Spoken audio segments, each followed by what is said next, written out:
American troops fighting in Vietnam were ordered into neighboring Cambodia, President Nixon explained why he had not first sought congressional authority for this action. Why didn't I go to the Senate, for example, and the House, and ask for their approval? Well, now let us suppose we'd done that. Let's suppose it had taken 7 weeks. What would have happened? Well, first, all of this year's supply of ammunition that we'd acquired would have been gone out of the sanctuaries. Or, even worse, what might have happened is that the rather fearsome, defensive barricades that they had in these sanctuaries would have been ready for us, and we would have lost not just 330 men. That's too many to lose in 2 months, and that's all we lost in Cambodia. We'd have lost 4,000. Now, as far as I'm concerned, I had to think that what was right, what was necessary, what would save American men, and the element of surprise was important. Now, let me also add this. If this had been what some thought it was, an attempt to expand the war into Cambodia, to launch a war into Cambodia, then of course I would have gone to the Senate, because I think we need congressional support for our actions. Besides being commander-in-chief, the president is granted a number of other powers under the Constitution. Listing some of them and giving his own unique interpretation to them is the 33rd President, Harry Truman. He is the foreign policy maker of the nation. He negotiates treaties and he appoints ambassadors and receives and approves them from foreign nations. A most important job, because that means either peace in the world or no peace in the world.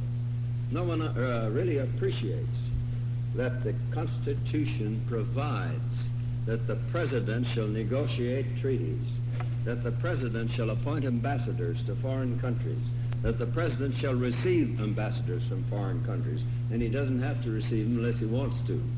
And I'll tell you, I've received a number that I wish I hadn't. But it has to be done, and it can't be helped. And every time the president makes a remark about the relationship between any country and the United States, that remark is of world note and of vital importance. President Truman neglected to point out that the presidential power to make treaties and appoint ambassadors is somewhat curtailed. The Constitution states that the president shall have power by and with the advice and consent of the Senate to make treaties, provided 2/3 of the senators present concur, and he shall nominate and, by and with the advice and consent of the Senate, shall appoint ambassadors, other public ministers and consuls, judges of the Supreme Court, with the advice and consent of the Senate.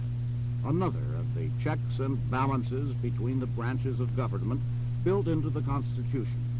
Sometimes this leads to friction, as we shall later hear. First, another of the presidential powers elaborated on by President Truman. The president is also the social head of the state. And this is what a great many of the stuffed shirt people like very much. They think it's just the finest thing in the world to be able to meet counts and princes and queens and kings and things of that kind. And the president, when they come to the United States, is their host. And he always is a courteous host. That's part of the international relationship. He receives and entertains high-ranking visitors as well as ambassadors of foreign nations. And that's a very important job in itself. He gives 5 or 6 state dinners, the White House, and holds long line receptions. And if you don't think it's a lot of fun to stand in line, shake hands with 2,700 people whose names you can't understand when they're pronounced, just try it once and see what you think. He holds these receptions for the ambassadors who are sent to Washington. He holds a reception for the Congress. He holds a reception for the Supreme Court. And he holds various other receptions. And I want to say to you that the wife of the president has a tremendous burden.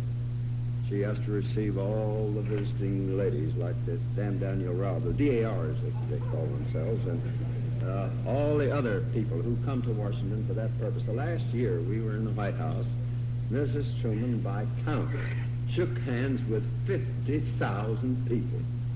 I shook hands with 25,000, but I dodged half of them, and she had to go ahead and do the job. That is a most important part of the president's office, is the social ethic. But there are also moments of terrifying responsibility in being President of the United States, as we shall hear on side 2 of this profile of the presidency.